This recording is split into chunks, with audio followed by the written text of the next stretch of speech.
Good evening and welcome back to Council Chambers. It is 7:36 p.m. All council members are present. At this time, I will call the meeting to order. Well, now it's 7:37, but when I said it was 7:36, so we'll go with that. I'm Mayor Bianca Motley Broom, joined by council members Clay, Karn, Allen, and Gay. Good evening, gentlemen. Hi, it's good to see you in person. Good evening. At this time, we will start with our Pledge of Allegiance. I pledge allegiance to the flag of the United States of America and to the republic for which it stands, one nation, under God, indivisible, with liberty and justice for all. The next item on our agenda is our invocation. That will be handled by Chaplain Alexander this evening.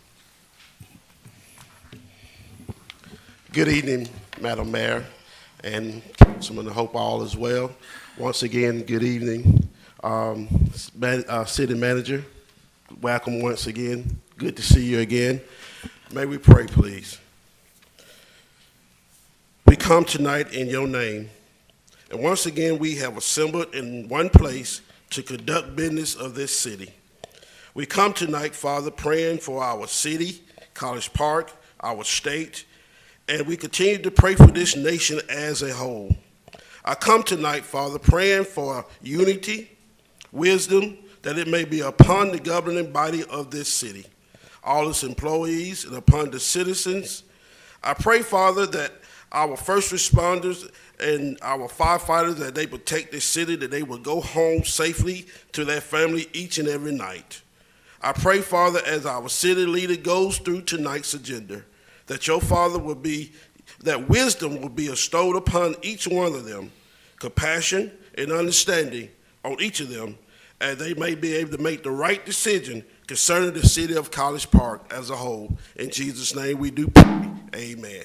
Amen. Amen. Item 3A is approval of the regular session minutes from February 21st. Oh, yes, that is correct. Thank you very much. Item number 2 is additions, deletions, amendments, or changes to the agenda. I have 3. Items 4A and 4D are to be removed. So that would make item 4B the new 4A, and the item 4C the new 4B. And then the new item 4C would be a resolution in opposition to House Bill 1093. Any other additions, deletions, amendments, or changes? I have no changes, Mayor, but I have a suggestion. Yes, sir. For the last several meetings on the agenda, we have had resolutions that are actually business decisions as opposed to ceremonial in nature. And that's something new. And what had occurred to me as I was reviewing the minutes and the packet in general was that there are citizens that might like to comment on some of those items before we've had a chance to vote for them rather than later. And I'm going to suggest that in the future, agendas, that we put anything that requires a vote that's a decision be after the public comment as opposed to pulled up with the ceremonial things. I think that's a great suggestion. And I'm happy to move the resolution in opposition to House Bill 1093 to 10A, which would be new business. That's a good idea. That would be in keeping with that. Thank you. Generally, that's how it's always been. Sure. Yeah. Okay. May I have my understanding was that we're gonna remove item 6G. What is that?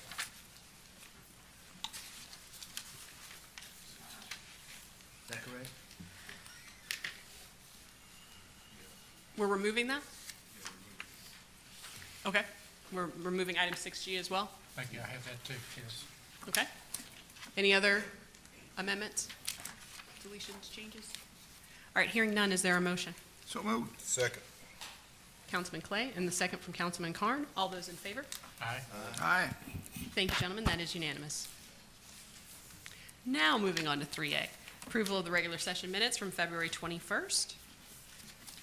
Mayor, I approve with a couple corrections. Second. So, give me 1 second to ask for a second. So, Councilman Carn, you have seconded? All right, go right ahead. On page 12, line 229, Councilman Carn said, "I think it is very important it's passed." I think it should have been passed, P-A-S-S-E-D. In other words, a bill is passed or legislation is passed as That's opposed correct. to it's in the past. Yep. And one other one. And line 647 on packet page 21, Councilman Clay said, "I don't care for, I thought I said the alley, but for alley, for, it's in there as bratty." I did use a unusual term. I said ratty, not bratty. And that's it. Okay, Councilman Carn, did you have any changes? No. All right, I had a few. Packet page 18, line 529. I know I said that he had the best jerk chicken wraps. To add the word jerk there, because he really does have the best jerk chicken wraps around. Page 34, line 1254. Okay, are we still on packet 3A? The minutes? Yes, sir? Okay, I've got totally different minutes here. Page 34, I've got. I'm sorry, packet page 34. You on packet? Yeah. The lower corner, where your finger. Oh, okay, I'm looking at, okay, all right, okay, got it. Packet page 34, line 1254. That should be W.K. Kellogg Foundation and the Annie E. Casey Foundation.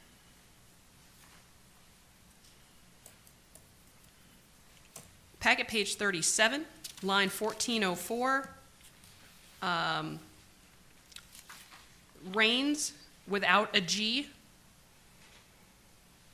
Same change on packet page 39, line 1497.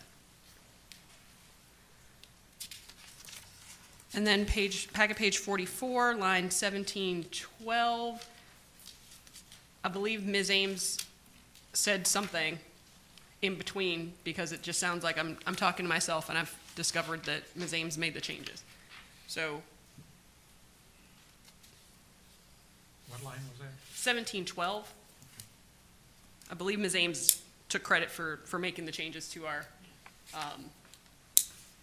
new graphics. So that's all I had. Anything on your end, Councilman Allen? No, I don't have. Councilman Gay? All right. With no further adjustments to the minutes, all those in favor? Aye. Any opposed? Any abstentions? Passes unanimously. Thank you, gentlemen. To item 3B, approval of the workshop minutes from February 21st. I move to approve as presented. Is there a second? Second. Thank you, Councilman Carr. All those in favor? Aye. Thank you, gentlemen. That was unanimous. Item 4B, or 4A now, introduction of new employees by our Director of Human Resources and Risk Management, Krista Gilbert.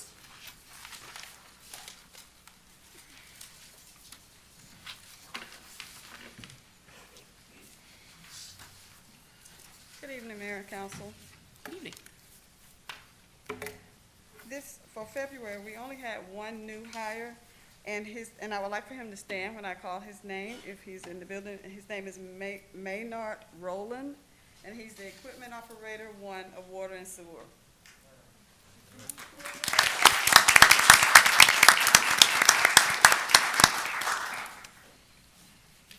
Thank you. Are we gonna get a picture with him? Yeah. We usually get a picture, right?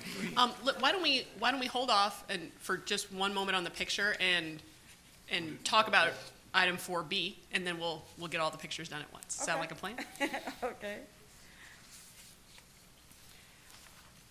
So we have the very first employee of the month. Ms. Gilbert, can you tell us who takes the inaugural honor? Yes, we do. we have our first Employee of the Month after we rebooted the program.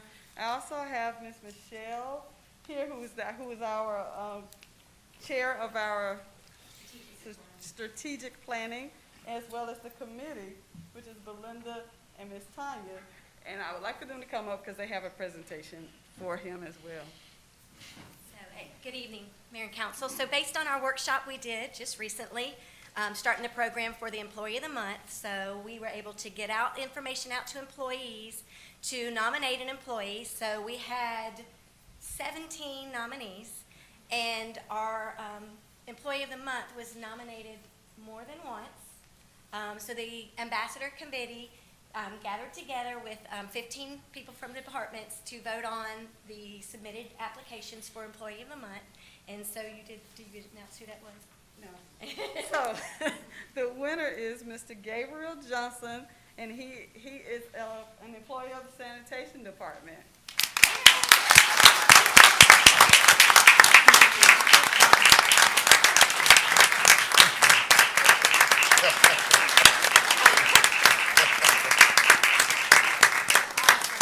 So now I'm going to be the cheerleader. This is our cheerleading group, but we are so excited and delighted that you are a first Employee of the Month. We've had this in the past, but we are so excited. I'm going to give a little information about some of the comments that were on for Mr. Johnson.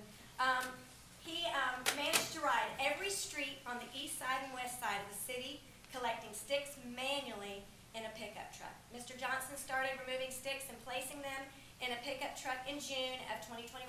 As of present time, he has collected roughly 50 tons of sticks manually on one-man crew. So these are those muscles that we've got going on here. Everybody had such wonderful and just amazing positive comments about our employees. So he is definitely hitting all of our strategic planning core values, which are service, respect, innovation, and integrity. So thank you very much for your dedication. And I know Mayor and Council would like to say the same thing, but we are excited to have you as our first for February for Employee of the Month.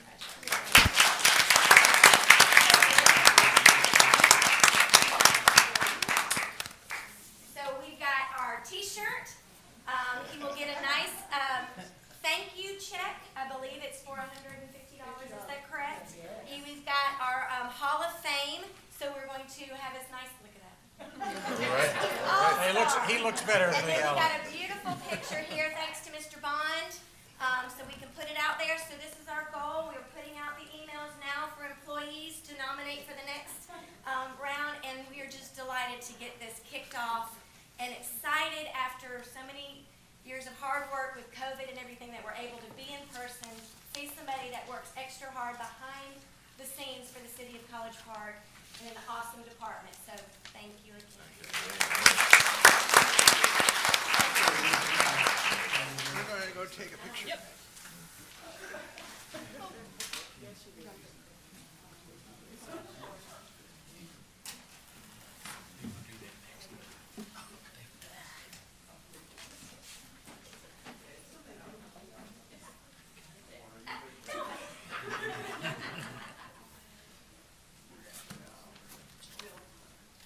That's going to be good, and James, he moved that, that helped a lot.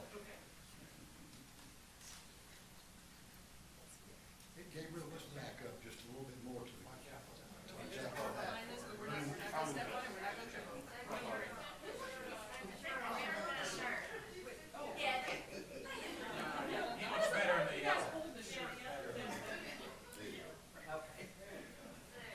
Okay, Bruce, looking back right here for me now.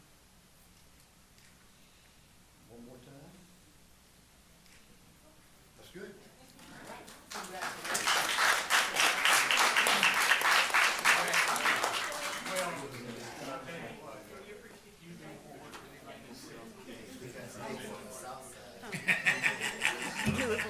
We got sticks over there.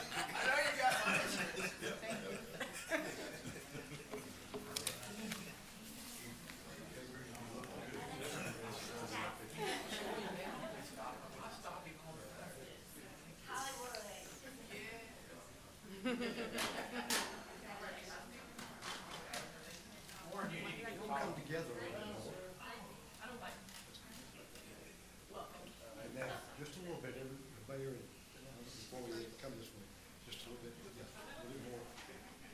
Don't want to cover up this mess. Here we go. Good. One more time. We're good.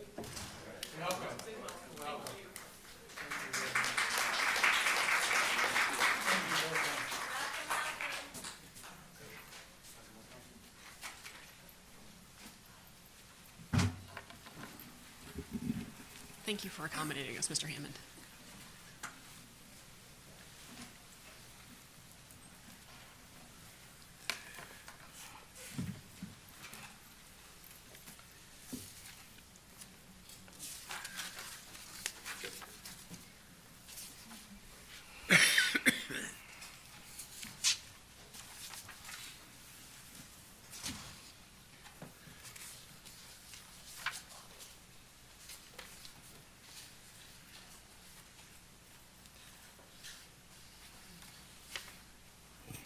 All right, so that would move us to item, Mr. Hammond, are you ready? Okay. All right. That would move us to item 4C now, which would be consideration of the resolution to name the alley between Harvard Avenue to Columbia Avenue. Mr. Jones or Ms. Coakley? And Ms. Coakley.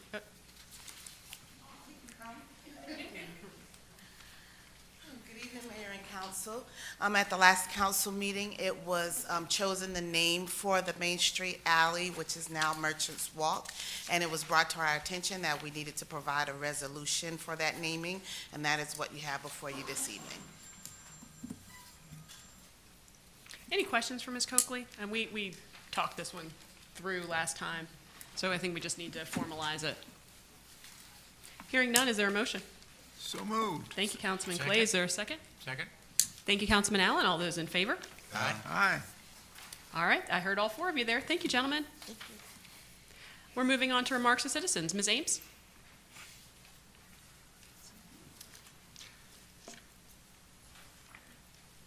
Yes, ma'am. The first comment or citizen that signed up is Tracy Wyatt, 1802 Temple Avenue. Topic of discussion is general.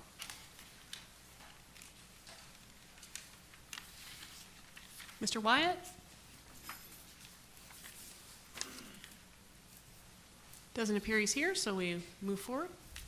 The next person is Robert Bell, 442 River Bluff Drive. Topic of discussion general. Mr. Bell?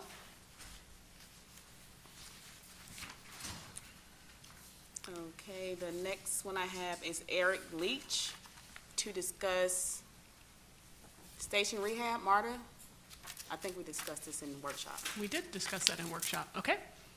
Okay, the next one I have is a last name Walker, 2001 Mercer Avenue, and it says yield to Wyatt. But he's not here. Okay. The next person I have is Anna K. Walker, 2001 Mercer Avenue. Discussion is general. I yield my time to Meredith Hodges. Okay. The next person I have is Anna Catherine Hodges, 1997 Mercer Avenue. Just topic of discussion, general. I also yield my time to Meredith Hodges. Next is Meredith Hodges, 1997 Mercer Avenue. Topic of discussion, BIDA. So she has a total of 9 minutes. Okay. Mayor Broom. One moment, I'm sorry. Can Oh, I start my sorry. timer? I'm sorry, I don't have it set for 9. Okay, you start. Go ahead, I'm Do doing I it. get the countdown in front of me too? No, because that one's set for 3. It's totally fine. Sorry. Okay. Now, Mayor Broom, members of the College Park City Council, and members of any BIDA boards who are present, I'm speaking on behalf of Garland Watkins and myself. Garland is out of town. He is the chair of the United Methodist Church Board of Trustees, and I am the church council chair for the United Methodist Church. As concerned citizens, I'm here before you about the threat to undo the affordable housing development planned for the property located at Harvard Avenue and East Main Street, directly next door to the College Park MARTA station. This project has been in the works for over 2 years. and calls for 60 apartments, which would go to individuals who need the most, mainly those whose annual income is less than $55,000 a year. Such individuals could be city employees, artists drawn to the area, or others who work at nearby schools and businesses. In addition to rent they can afford, interested individuals would be drawn to this development by its proximity to the MARTA station. Living in a place where they can step outside their apartment and hop right on a train, in many cases negates the need for a car. Of course, it doesn't completely eliminate that need, which is why developers went before BIDA 2 years ago to purchase roughly 3/4 of an acre on Princeton Avenue for the limited amount of parking available to the affordable housing unit, to the Methodist Church, and to the general public. BIDA agreed to the $25,000 purchase price, and the developer proceeded with plans for the project, incurring literally hundreds of thousands of dollars in expenses for site surveys, surveying, civil engineering, architectural renderings, and more. In the time since the agreement was struck, the contract has not been signed, and BIDA Chair Jamel McKenzie refuses to sign it. She has also twice either pulled back or sought to change the terms of our agreement. We are now at the 11th hour of the project, with the developer facing a deadline of closing the property by May the 22nd. In order to meet that deadline, they first must prove to the U.S. Department of Community Affairs that parking has been secured, along with submitting the final civil engineering studies. Once that's done, there are numerous other cascading requirements needed to meet the May deadline, all of which are dependent upon the BIDA signed contract, which we do not have. If the contract for the parking is not signed soon, investors and lenders will walk away, and the city will have missed out on a rare $30 million opportunity to show the metro Atlanta area how College Park has stepped up to the plate by supporting a model for affordable housing. The larger loss, of course, would be for those people who would like to call College Park home. They are currently caught in a situation which, according to the March 3rd AJC, the average price of a home sold in our 11-county area has increased by $82,000 since 2017. The same article states that according to the Atlanta Regional Commission, Metro Atlanta has lost nearly 60,000 affordable housing units renting for less than $12.50 a month in the 5-year span before COVID hit. The bottom line is people need help. Tangential to what could potentially be a very sad outcome for this project, we as citizens and longtime residents have to ask ourselves what kind of message it sends to others who want to invest in College Park, specifically on the east side of the tracks. Vast tracks behind the church have languished for decades, dating back to the time they were raised for the airport. As long as anybody they can remember, it's been an overgrown jungle waiting for the right developer to come along and build something that would produce revenue for the city. To be certain, developers and investors have choices. And if history shows they're going to be thwarted over issues like this 2-year agreement over a 3/4 of an acre lot, who can blame them if they choose to go elsewhere? Further, the multitude of residents who want to see community development will be mindful of a BIDA board who is not willing to support those striving to create something beneficial in our community. Not long ago, a prominent developer who lived in College Park had ideas about doing something great for the city. He was instrumental in developing the Sonoya, Georgia downtown location. And he said, Sonoya doesn't have anything on College Park with the strategic advantages of Woodward, the GICC, and MARTA. And in spite of those advantages and his efforts, this developer and investors found it was too difficult to deal with BIDA and ultimately left. Like the rest of the world, we're finally emerging from a global pandemic that's darkened our spirits and wrought suffering and loss. We pray that the worst is behind us and we've reached the light at the end of the tunnel.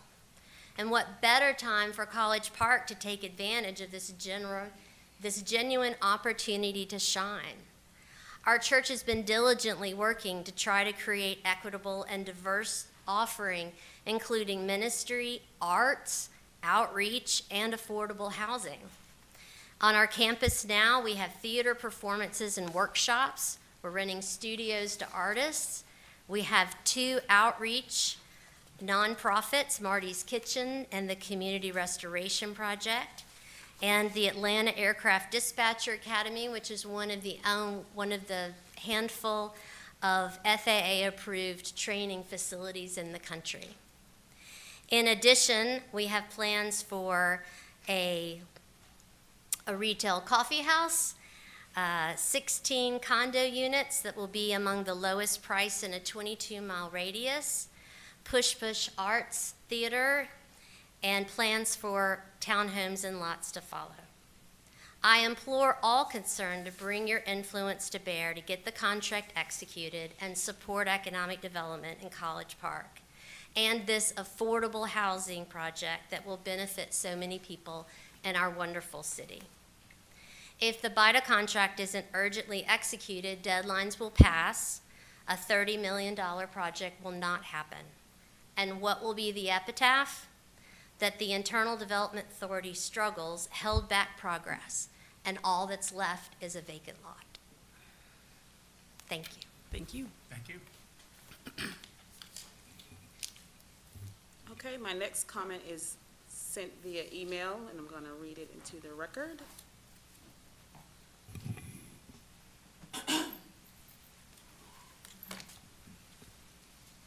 Start my timer. Good evening, Mayor and Council.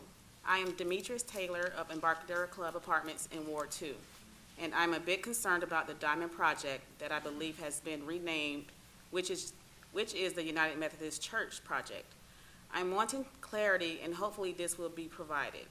It was stated at the beginning of the project that the affordable mixed income unit that was to be built on the grounds adjacent to MARTA. Currently, there was an open house, and the parts being developed are the art projects that was supposed to have been slated for condos, market rate, and premier rate developments. If I am mistaken, please have someone clarify what is to come before I am concerned about the market rates that will increase and cause Embarcadero Club to raise its rent and force many of us out into a world where no one can afford these rent rates these days. It is my understanding that the affordable portions of this development with all of the financial incentives are not family friendly. According to the video that was posted on YouTube, they are only offering studio and 1-bedroom units at the affordable rates. What about families? This was not what we had in mind when we said affordable homes. We've already had a snafu when we thought the single-family homes were going to be built, but they were more told apartment-style structures were coming. Again, we need clarity on what is coming, and I believe the people need to be told exactly what the church is doing without the smoke screen or saying the church is doing something, because this sounds like we're being duped into something that was not the original plan. Thank you for your time and careful consideration.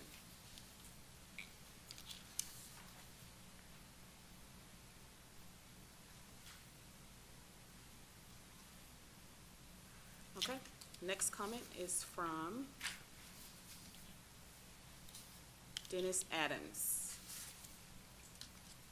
Good evening, Madam Mayor and Council. I am Dennis Adams, and I'm a resident of Embarcadero Club Apartments in Ward 2 under the leadership of Mr. Joe Karn. I'm inquiring about all of the noise I'm hearing about the Business and Industrial Development Authority Board. Why is there so much discrepancy within a board that is supposed to be the face of the council? Whenever I tune into a meeting, the animosity between those who don't like the chair lady and Ms. McKenzie is absolutely horrible. And what is the current mess about possible ethics violation? I don't understand all that is going on, but if I have to write in and say something about it, then that means there is a real problem going on and somewhere and it must be investigated. Doesn't the city lawyers make sure that everything is done to the utmost highest degree of the law so that we won't have any ethical mishaps? What are the consequences if such alleged violation is proven to be true? How can we as citizens trust who we put in leadership? I recommend that each councilman and their appointee reach out to and talk to the citizens of their wards to explain what BIDA's role is and what is going on so we can know who to hold accountable. Thank you, Dennis Adams. And those are all the comments that were submitted on time. I did have one person to sign in after 7 o'clock, Ms. Jamil McKenzie, so she'll get 1 minute. Good evening, everyone. Should I start? Yeah, I got you on the phone. Okay. All right, I'm going to get rid of the formalities. I just wanted to give a report on Ignite. My name is Jamel McKenzie. I am the CEO of the Ignite Resource Center. And during the month of February, we had a lot of exciting things going on. We were able to honor over 100 of our senior citizens living in the College View apartments, as well as Princeton Court with our Councilman Allen. We also had a wonderful Black History Month book drive, which is a part of our Read to Succeed program. We want to thank the community for over 300 books that were donated during this time. We also have some other projects that we're excited about that we'll be rolling out to you guys when I have 3 minutes. We did, 2 Saturdays ago, receive almost 60,000 masks that we have been distributing throughout the community to all the schools in the community, even the GICC, so, and the arena. So we want to, continue to support our community. We thank you for the opportunity to serve, because together we are creating a village where every person can thrive. Thank you. Thank you. Does anyone else wish to speak for 1 minute if you haven't signed in?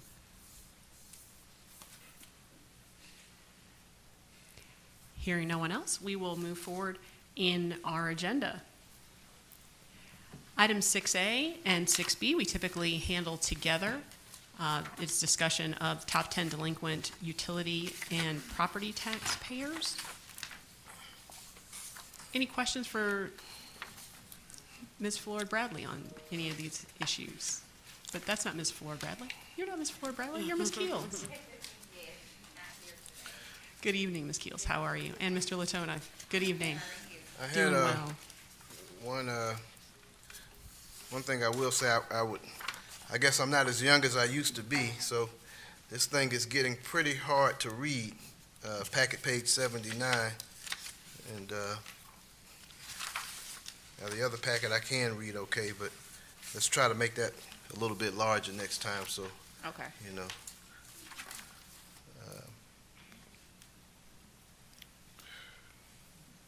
Okay, in terms of the 6B, 6B. are we on 6B or are we only doing 79 is part of We're together, we tend right? to talk about them together. Yeah. So if there's any questions on them, I think Mr. Latona can probably answer. 89 is, 89. 89 is 6B. Right, yeah, that's visible, but, Which Again, one are you on? I'm on 6B, packet 6B. page 89. Just overall, it's a lot of money, Phil, and Yes. so what are we gonna do about that? Because we certainly do need it. Well, if you want to go account by account, I have information. Yes, So, I also, I've already Yep. requested, so. so the first account at YC Atlanta Hotel LLC, 1419 Virginia Avenue. Their customer sent me a copy of a payment that was submitted or cut on February 18th. Looking at the check, it went to our lockbox operation for utilities. Typically, they send that over to us if they can't process it.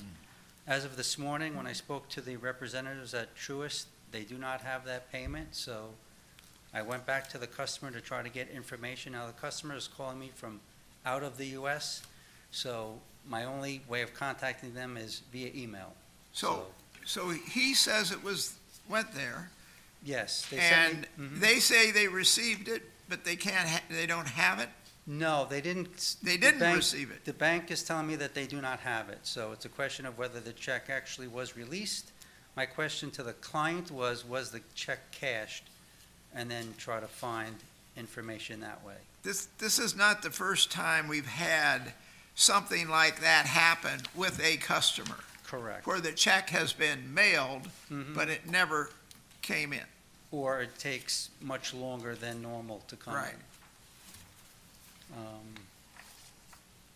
Customer number 2, Shia, 2079 Hospitality Way.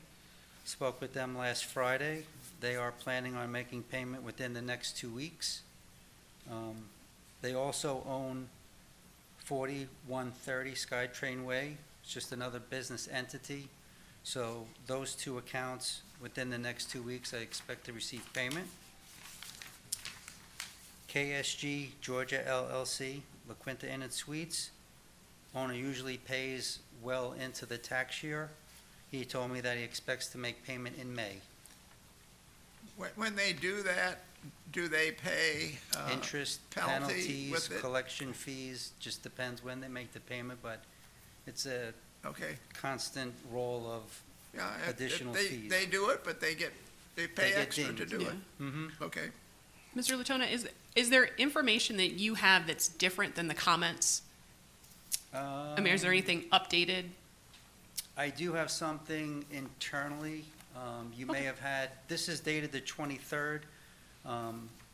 Unfortunately, I guess I was looking at the wrong schedule, so I have an updated one which is dated March 4th, which has more current comments for myself, which you guys don't have. That's why I'm making Okay. these verbal comments. Let's see. U.S. Anchor Hospital, speaking to the tax consulting firm. They basically told me to send them a new statement as of tomorrow after the next monthly cycle of interest. They're working with the client. Leaf Capital Funding, fax statements, left a message at the business, have not heard back. Krishna Q made a payment today of $28,000, so there is a $2,000 payment remaining on personal property.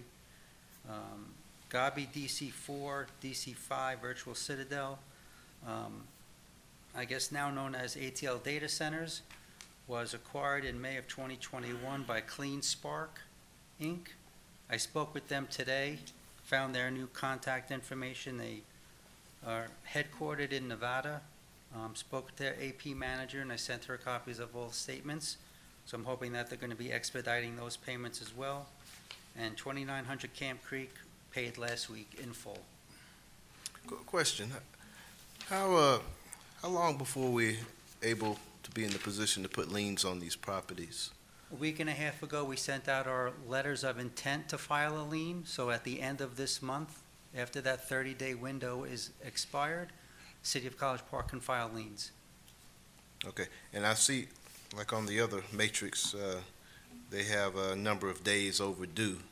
I guess this varies here, or does it apply here, that it should be a column, or? I'm not sure what matrix you're looking at, if it's tax or utility. Well, this was utility, so, Okay, that would be Ms. Keels. all right, That's okay. 79. Oh. That's packet. Right, page I 79. understand. So it's gonna, but in terms of tax, the days overdue isn't really applicable, or Well, the due date was January 21st, 2022. for everyone? For everybody. Gotcha, okay, Same for. all right. Any other questions for Mr. Latona? I have one on packet page 90, Phil Latona, the hydro generations, they no longer there, they've been gone for, Correct, so I'm Wow. working now with the customer to work with the county assessor's office, because we have to get that account closed. Many times businesses move out, they don't notify the tax assessor's office. The tax assessor just rebills at the same value, because they feel that the customer didn't file their personal property return, and it's just a challenge to go through that, but yes, they are not located at that location anymore. Speaking of, I guess, that page, off the top of my head, there was another client, Mr. Jones, on Lee Street, or Lee Avenue, 3547, Derek Lee. That payment came in today in full for $1,009 and change. Any other questions for Mr. Latona? No. Any questions for Ms. Keels? Hearing none, we'll keep on moving. Thank you so much. Appreciate your time. Next item on the agenda is item 7C, consideration of an action on a request for approval of proposed dates, venue, and facilitator for a leadership strategic planning retreat for mayor and council. I'm just going to read a little bit slower so I don't trip over my own words. Ms. Tyus.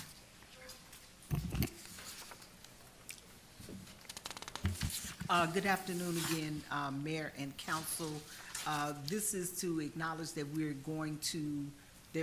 solidifying a facilitator for the retreat. At the point where we changed at the point where we weren't able to commit to the first date, we lost that facilitator. We are now negotiating with another facilitator, and we'll get back to you when we have that detail. Okay. All right. Are we at 6 or 7? It's 6. Okay. Six, All yeah. right. We're getting it back together, being together. All right. Item 6D, consideration of an approval to allow myself, Councilman Clay, City Manager Tyus, and Mr. Jackson Myers to represent the city for a Fulton transportation study. Motion. Second? Motion by Councilman Carn, second by Councilman Allen. Any discussion? Hearing none, all those in favor? Aye. Thank you, gentlemen. That was unanimous. Item 6E is consideration of an action on a request from the Atlanta Airport District for approval to host a cycling race event, Spin the District, and related festivities on Sunday, May 1st, 2022, from 9 a.m. until 8 p.m.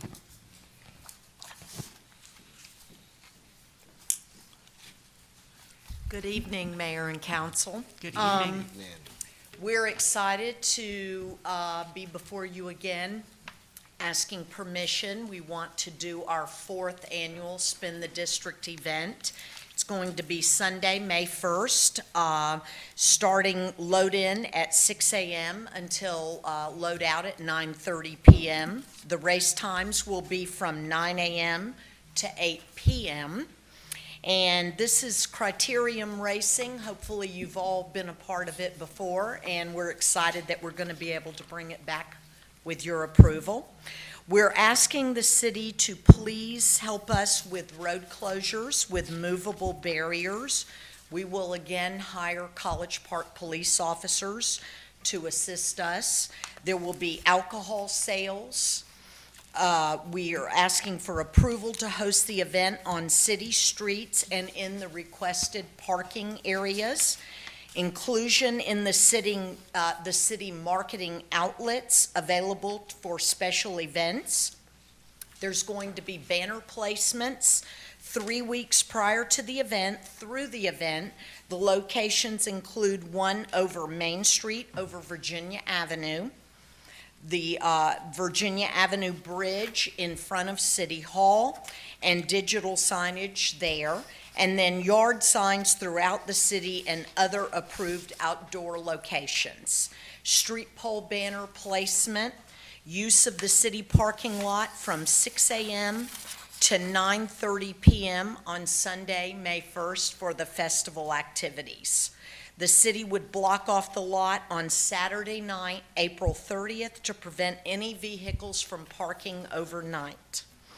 There would be placement of restrooms in the lot on Friday, April 29th, dumpster and trash cans for the event, 2 60-amp power services, one by car charging stations and one by the main power panel, a barricade for public safety lot beginning on Saturday evening, April 30th, fire hydrant water tie-in on hydrant located closest to the Princeton Avenue College Street in the festival area with the water meter provided, approval for alcohol sales via the restaurant partner, the Corner Grill, and assistance with communicating roadblocks with MARTA in order to ensure that they reroute their buses.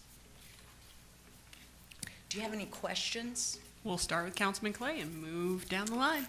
Yeah, actually, I have a question for our new city manager, which is, unfair, so you're going to have to spin up on this.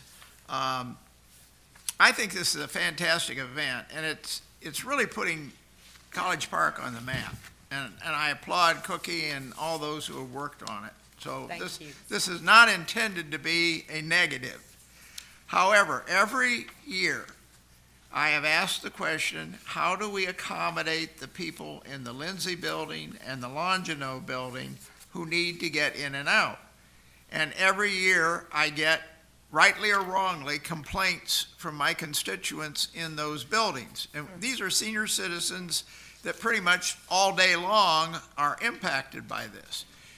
So I'm going to ask our new city manager to see if she can work with staff to somehow accommodate these senior citizens.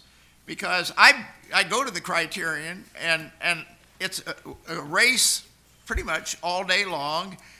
These guys tend to clump in groups, but they are spread out, and to time a car getting in or out is somewhat problematic.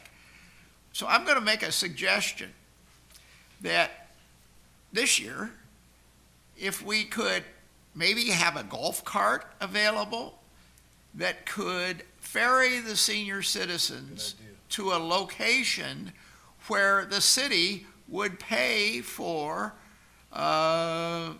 Lyft or Uber or something if they need to go to the store. Or obviously if there's an emergency, then we've always had the agreement that if an ambulance has to come in, it's going to come in.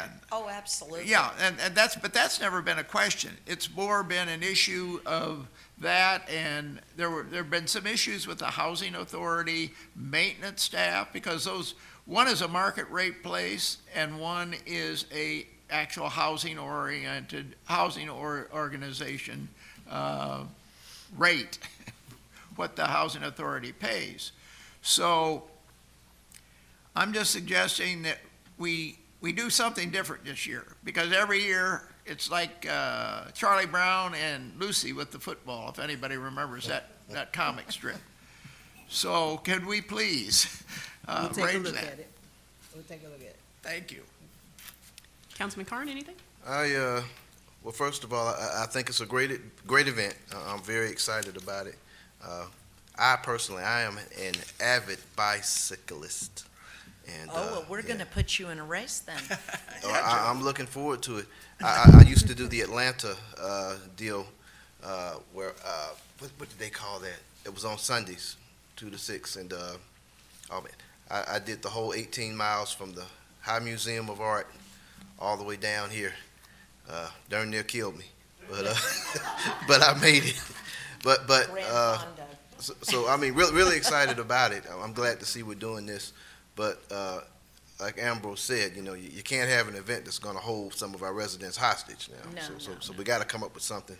The golf cart idea sounds like a pretty good idea to me. So you guys make sure you work that out where everybody's still has their freedom on that day.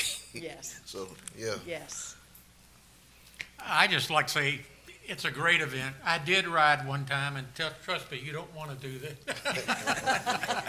I'll ride in the kids' event, but you had people from how many states and how many countries did you have? The beautiful thing is, last year we had people from 14 countries and 22 states that participated. So when you can get that kind of draw into our cute communities and let them experience it, it's great.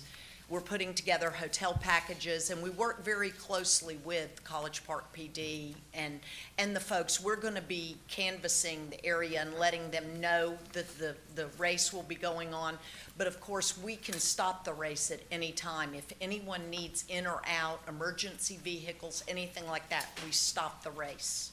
So we try to be as flexible as possible so that it does not cause a problem for the residents. This is just another great event that people can get outside and people can enjoy racing. They have a kids race, and no matter if you've got kids, no matter what their ages, it's fun to see them out there racing one lap or a half of a lap and the enjoyment they have out of it. So thank you very much, and I'm going to move to approve. Is there a second? Second. Thank you, Councilman Clay. Councilman Gay, did you want to add anything? No, Okay, I'm going to add that I went to the Hapeville leg and the College Park leg last year, and there was a young lady who completely wiped out, like on her first little, I mean, she couldn't have been more than about 5 or 6. And boy, was she got back up on that bike and finished the race. And I was like, you're tough. It's awesome. It's awesome. She was outstanding. Did it in tears and all. And, you know, but they get to see, well, gosh, look at these world-class cyclists doing this. And so I think it's just a fantastic event. And, It is. Thanks you all very much for bringing it to College Park. There's Oh, a lot of listen, cities that would love to have Thank this. you for letting us bring it to and College Park. It's very, very good for College Park. So It is. thank you very much for all you all do. Thank you. all right, all those in favor? Aye. Aye. Heard all 4 of you there. Unanimous. Thank you. Thank you so much. And we Thank you, will talk. Cookie. All right. Next item on the agenda is consideration of an action on a request for approval of the acceptance grant from the U.S. Soccer Foundation for a mini pitch system at Zupp Park. Ms. Evening. Johnson, Good hello evening, again. Mayor and Council. How are y'all? Great. Good. So we have been fortunate enough to be chosen for another $100,000 for a mini pitch for College Park. This would be a second build for us. So U.S. Soccer Foundation came to us and loved what we did at Phillips Park, and so they want to build another one with another backing. It was Powerade for the first backing. This one's with Dick's Sporting Good. So it is $100,000, and we did have a concern with wanting to take away another tennis court. So we approached them and asked if we could do it something a little different than what they do, which is putting on top of the tennis court, if they would be okay with building something outside of the tennis court. We looked at Zupp Park. We looked at all the parks, but we have Phillips, and we looked at our community, a tennis community within Barrett and Zupp, and they are being utilized. And with some discussion, we came up with a compromise of building a concrete pad in order for it to be an added program instead of taking away from a currently, good program. So they went back to the founder for Dick's Sporting Good, and they loved the idea that the city of College Park might be interested in having, a foot into the community and building something more than just taking away from the tennis courts. So they were willing to postpone. They wanted to build in the spring, so they're willing to postpone if we choose to put funding in for the budget for next fiscal year budget. We did have some people come out and give us a quote for that concrete pad, whether it be concrete or asphalt, and we're looking at between $40,000 and $49,000 depending on what we're looking at for the size-wise. And we did choose a size based on the area next to the tennis court. So with that, they would like, knowing that we are willing to do this, a contract stating that in order to move forward with the grant. And they're willing to postpone until August of next year if we choose to put that funding in the budget. All right, I will start with questions, and this time I'll go from left to right. Councilman Gay, any questions? No, I don't have any questions. Thank you. Councilman Allen? The only comment I have, I think it's great, and I will move to approve it on next year's budget. But if we can find some sponsors that would come on board and help sponsor that, we could get it absolutely free where it wouldn't cost anything to the city at all. So if we could work on that, that might even be better, so. Councilman Carn? Great project. Keep bringing them in here. I keep asking. All right. Councilman Clay? I got all my questions answered before the meeting, Thank so you. I'm good. All right. And I'll second it. Ooh, well, you said you were going to move to approve. I move to approve. Okay, thank you, Councilman Allen. Is there a second? I second it. Thank you, Councilman Clay. All those in favor? All right. Fantastic. Thank you, gentlemen. Appreciate it. Appreciate it. That is unanimous. Don't go too far, Ms. Johnson. I think there's one in between, and then it's you again. All right. Item 6H is consideration of an action on a request for approval to place a four-way stop sign at the intersection of Hawthorne Avenue and Madison Drive to reduce speeding and make the area safer for the community while walking. Good evening, Interim Chief McCrary. How are you? I'm good. How are you? Good Doing evening, Mayor and well. Council. Doing well. Any questions for the Interim Chief on this one? I was This going one's to very say, Ken, straightforward. you want this And thing? I think I that we got brought some this feedback. up last time, Yep. and when I was over at Princeton Court, the seniors, this is one of the things that they mentioned, that they have trouble getting out of their driveway, and if we had a three-way, four-way stop there, it would slow traffic down. Now, we do have a speed bump coming further down on Hawthorne, right across from Zupp Park, and one on the other side of the park coming that'll hopefully slow people down. But this was one of the requests from the seniors living in Preston Court, more than one senior. So I think it's an easy fix. We put that up, make sure that the lines are there, make sure that everybody gets warning, and that slow down traffic, and the seniors can get in and out of their parking lot. So. And it's an increase in traffic with the new division, the homes being built. All right. Are you making a motion then? I'm going to make that a motion. Is there a second? Second. Thank you, Councilman Carn. All those in favor? Aye. All right, that is unanimous. Thank you, gentlemen. We have no public hearings, so we're on to item 8A, which is consideration of an action on a request for approval of bid for Barrett Park Playground and Site Restoration and Stabilization. Ms. Johnson is recommending acceptance of a bid for the Fulton County CDBG $102,500 grant award. So we She are might be looking for excited about it. approval for a bid for the playground equipment for Barrett Park. Like Ms. Mayor said, it is $102,000, $102,500. And Capon was the bid for their only bid for that playground. So we're looking for approval to start that project. Well, can I Are there comment, questions Mayor? for Ms. Johnson? You have questions? Comment and questions. Okay. First off, I discussed this with Michelle over the weekend, and several years ago, during the recession, we had been hoping to refurbish the playground there, and with the recession, I just couldn't justify it in my mind, and we repainted the fixtures there. We actually went and replaced parts on some of them and so forth.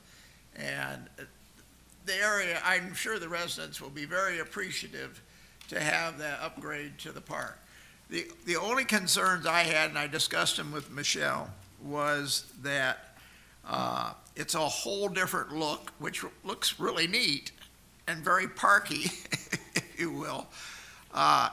It's a wood facility, and I just had two concerns that I commented on with her, and one was, how durable was it? And she assured me that it was quite durable, and that we would make sure that the various components of it were maintained. And it's what's exciting about it, in one sense, is that it is a theme-driven, more of a learning experience kind of driven thing. I mean, it will help young children learn to role play and do various things in the artifacts there. The only thing that bothered me about it, besides the durability, was the fact that in general, the community hadn't commented. Usually when we do something on the playgrounds, like we did at Badgett Field, for example, we actually had the community participating in designing some of the things that were on the playground. And while I'm very appreciative that we've got the grant to do it and the various aspects of it, and finally getting the playground refurbished, I just would like to have a neighborhood meeting.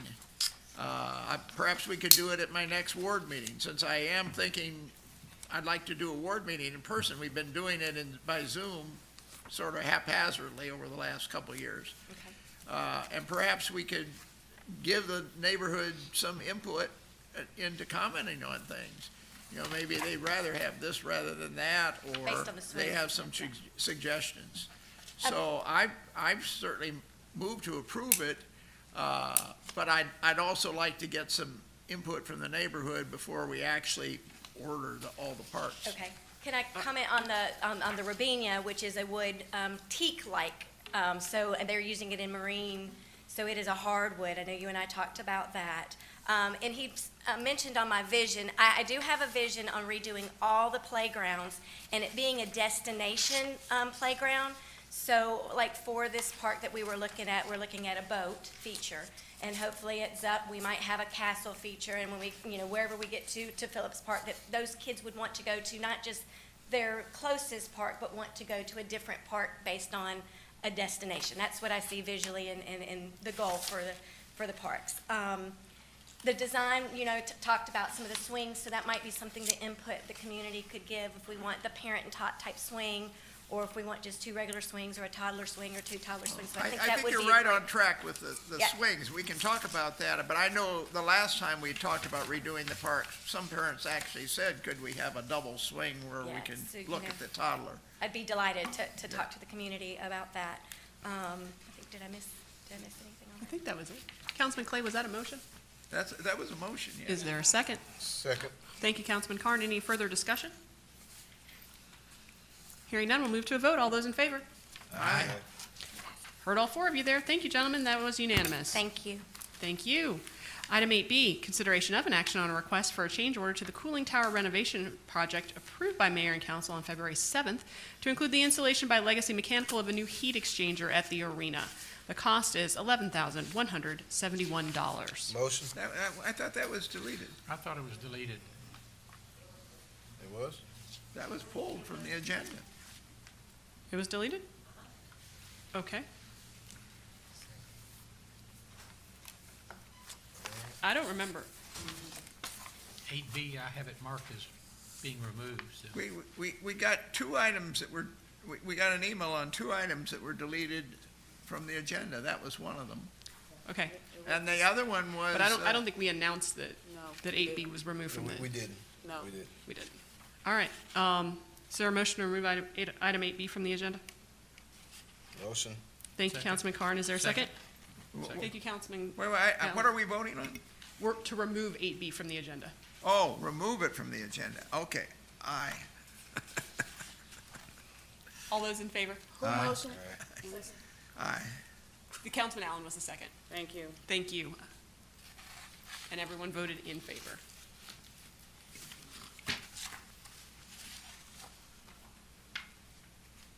Item 8C on the agenda? Because apparently I missed that email that removed 2 things. So that is a consideration of an authorization of a contract to cap and demolish a water well located off of Roosevelt Avenue in the 6 West development. Any questions on this for Mr. Jones? I had a comment. I guess obviously if it's something that we have to do that's in the contract, but I hate to see those wells. We spend a lot of money on those things, and I hate to see that have to happen. But I guess this is something you guys arranged with this outfit. Were they still pumping out? Because some of them were like at 100,000 gallons. It was our worst producer. That was the worst one. Yeah, Okay. I was a pusher for the wells, as you remember. Yeah, Joe. we And both pushed for those. It killed me to see it, but it's for the greater good. Yes, for 6 West. And if the water's running dry, then I guess what can you do? All right, well, I mean, you hate to see that happen, but, all right. Is there a motion? I'll move to approve. Thank you, Councilman Clay. Is there a second? I'll second. Thank you, Councilman Allen. All those in favor? Aye. Aye. Thank you, gentlemen. That is unanimous. Item 8D, Mayor and City Council's consideration in executing a contract with Wilmer Engineering for inspections and material testing of the Road Street project at a cost of $121,035.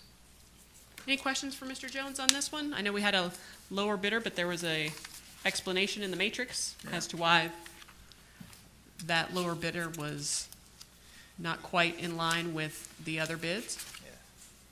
I had one question. What budget does this come out of? This comes from the T-Splost.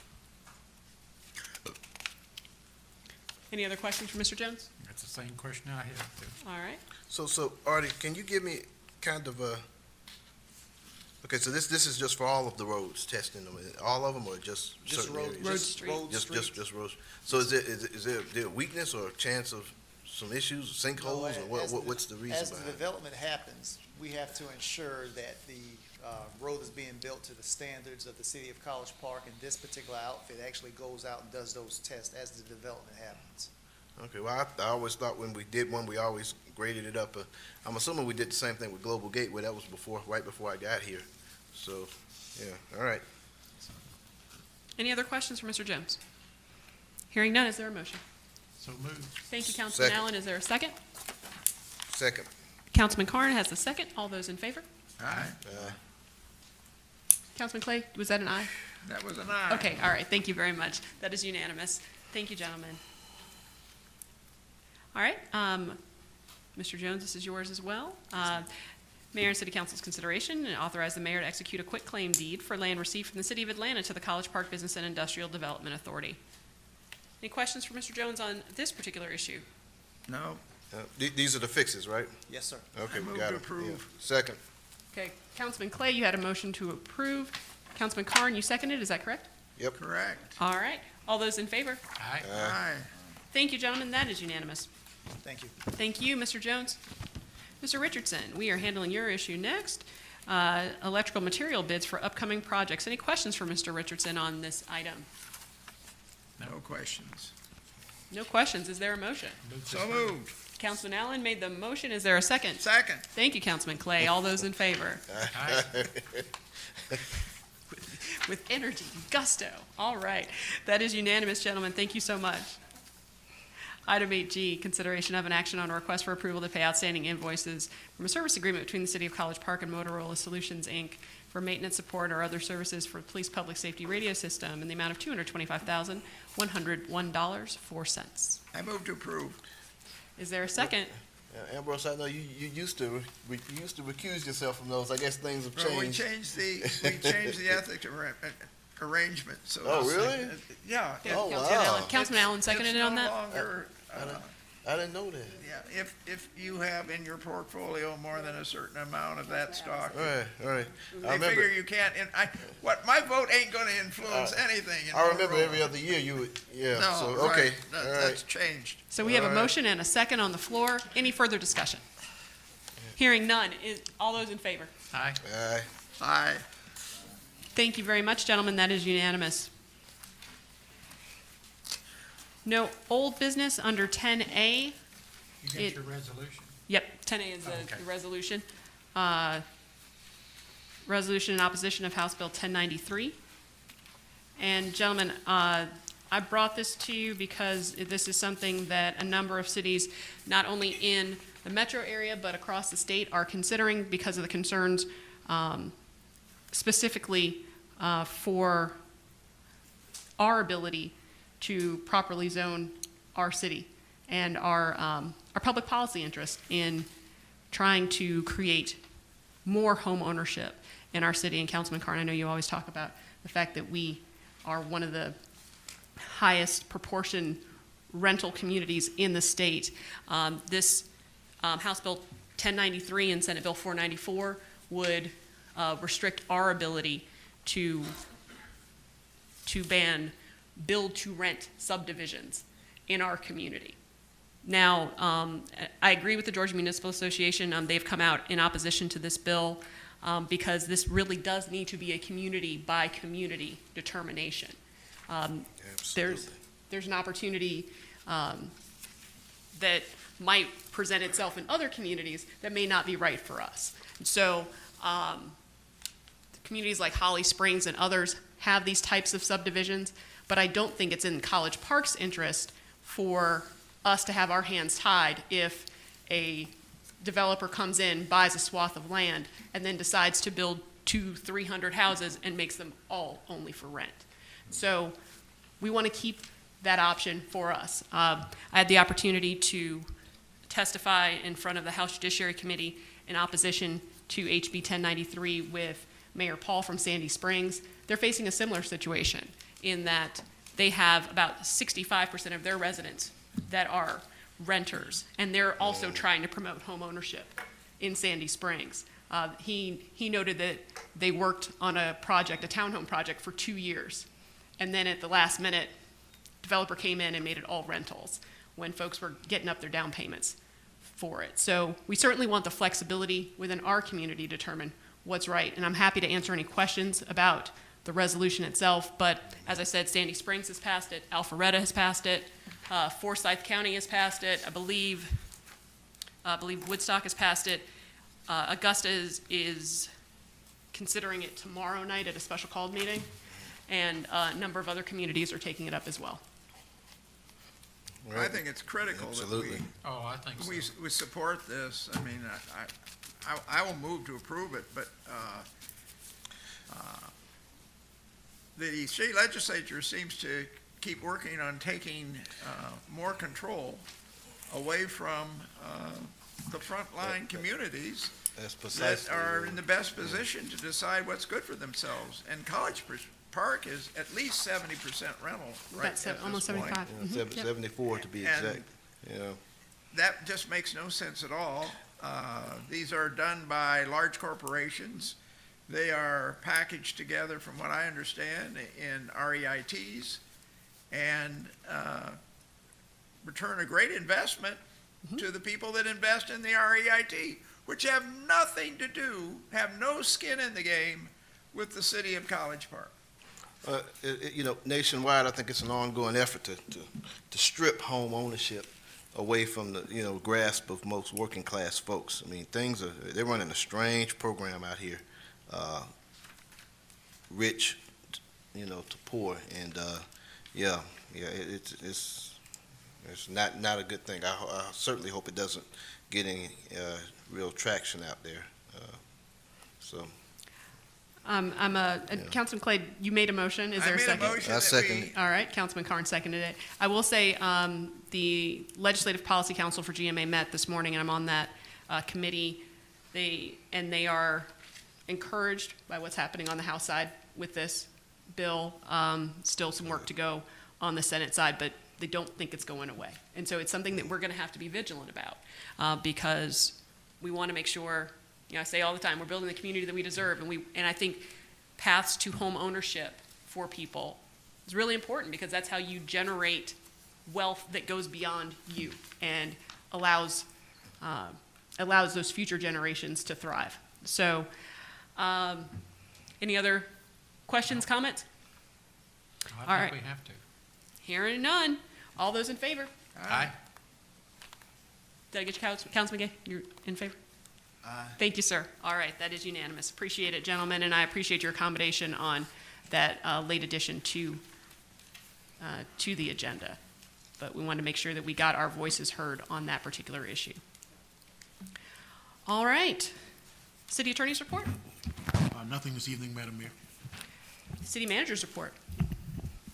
I'll just say I am happy to be here, and we'll have a report next time. Thank you, ma'am. Report of Mayor and Council. Councilman Clay? I have a couple items. First off, I wanted to comment on one of the items from the comment session, which we don't respond to at that time, the public comment session.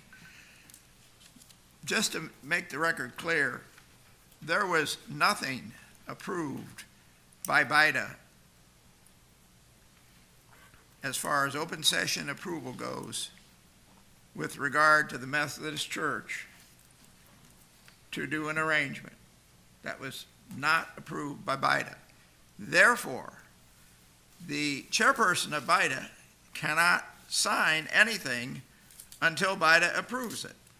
And BIDA, I believe, will probably be approving that, or at least be on the agenda. Whether they'll approve it or not is another issue. I think it's a fantastic project. But the chairperson cannot legally sign anything that has not been voted and approved on by BIDA, just like the mayor cannot sign something that has not been voted and approved on by council. So having said that, I just wanted to clear that up. Second item is that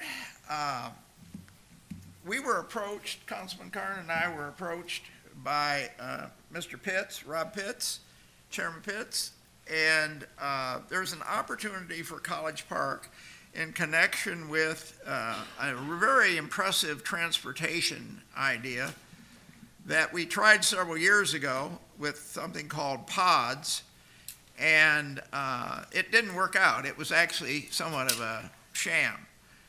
But this is a solid proposal, I think, and they are going to have a gentleman here on April 11, which is the same night that we have a budget meeting at 6:30.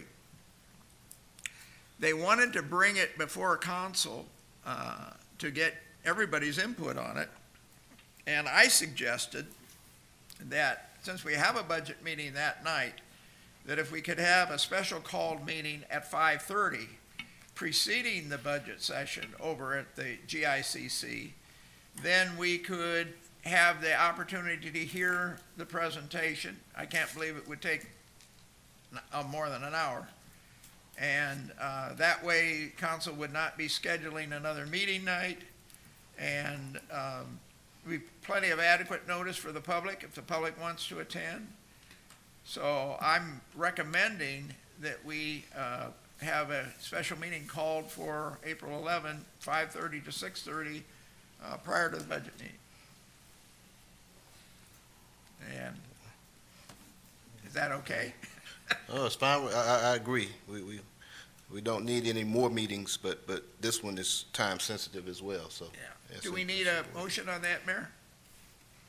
I don't think we do. I don't think we just do need to either put the on a notice special out. called meeting, but Mr. Denmark? Madam Mayor, you don't need a formal vote, but you have to direct the staff to advertise the meeting. Okay. Okay, Consensus among the body to do so? that's the I consensus. think we need to do it. All right. Ms. Tyus? All right. Thank you very much. Anything else on your end, Councilman Clay? And I have one item that I want to add to executive session. I just as soon not go into the detail. It's on cybersecurity. Okay. All right. Councilman Carn? A couple of things. Let's see, is Public Works here? So we got some trucks and paving equipment there parked at Paul D. West. This is at the Kathleen Mitchell site there, and so I wanted to know what that was about. I'm assuming GDOT's going to do some work maybe on Camp Creek, but I don't know, but I've seen it there for a few days. So have you heard anything, or so it's not ours? All right, well, they're parked up there like they are ours, so. And I know GDOT used to give us notice of some sort, so maybe it's somebody else's or something. I know when we went out, myself and Ken with you, that plumbing stub at the Wally Park parcel, directly across the street from Paul D. West, I wanted someone to, let them know, it's still up there, over 10 feet up in the air, which has got to be some kind of a violation of some sort, cut that thing down to something reasonable. At some point, Artie, where's Artie? I want to get an update on the whole Wally Park thing, pretty much, when I left and went to the county commission, pretty much in the same shape as it was when I left, so I want to know what the story is on that. I know it's been some years. I want to send some condolences out to a good friend of mine, Fulton County Judge Harry Bowden, who's a friend of some of us as well out up on this body. Just condolences on his loss. I'm not going to go into much of it. Obviously, the kind of loss you wouldn't want to wish on any family. Condolences to him and his family. He flew in town last night to just an unspeakable tragedy. He gave me a call because he needed some help over in DeKalb County. I was able to make a couple of calls, and one of our DeKalb County commissioners came to his aid and literally waited for him in the parking lot of the DeKalb County Medical Examiner's office so that he could take care of what needed to be done on behalf of his family. So I want to publicly thank Commissioner Patrick from DeKalb County for taking his time out, putting on his clothes late at night and getting in his car and taking care of that for Judge Bowden, who's a friend to not only College Park, but Fulton County as well. So I wanted to mention that. these apartment regulations, I've talked about that over and over again. We've got to tighten them up. There's some big holes in them, and apartments are a big part of our problem in this community. City Manager, I want to set up at some point within the next couple of sessions a workshop session to kind of look at some of these possibilities. Winston, you know, we talked about some of the issues in terms of legalities, so I want you guys to start to do some homework on that. You know, we spoke boundaries of constraint, state law, what we can or cannot do, but we've got to really tighten things up there. Couple other things. These crime issues. Y'all, you know, the other week I had a weekend in my district that I had never seen before. Some of y'all are aware, February 25th, a homicide at one of the Camp Creek apartments. Less than a day and a half later, a person shot on Godby Road. That same night, another homicide at Lakemont. 6 hours later, a third homicide on Old National Highway. You know, I know we're in transition with some things, but I'm really surprised the shape we are in terms of our police department, in particular public safety. With no fault to the chief, you can only work with what you're giving. It's obvious we've got to do something, and I know we're looking at budget, City Manager, I know it's coming up, but we can't wait that long because they need the staff that they got to have to cover these streets as spring and summer pops up. You know, Councilman Clay or Councilman Gay, if that had happened in your district in a row like that, you guys would be standing on top of this table demanding some action. And we can't wait until July to get a budget in. We got to do something here within as soon as possible. So I suggest we have a workshop or sit down and talk about this. We're far below salaries, and we cannot cover this city, and we cannot manage public safety on the cheap in this city and expect this city to survive. So that's something we need to do now. It cannot wait until July when we do get a new budget in here. We got to do something now. A couple other things and I'll be done. Speaking of BIDA, so my BIDA board member, Ms. Bojang, is not going to be able to serve. She has a double shift that she's working hard at the airport. She's saving up for a home, and I certainly can appreciate that. So she, you know, she's not going to be able to make those meetings like we need her to be. So she, a couple of weeks ago, informed me that she was going to be resigning and stepping down for BIDA. She did a great job for the minute that she was there. I am going to make an appointment, Mayor, I'm going to make an appointment tonight because I would like to make sure that Ward 2 is represented at the very next meeting, which I think is coming up this week or next week. So I would like to appoint Mrs. Lisa Parker, who's a long-term resident over off of Sullivan Road, to serve as my BIDA board member. She agreed to serve, and I guess that has to take a vote.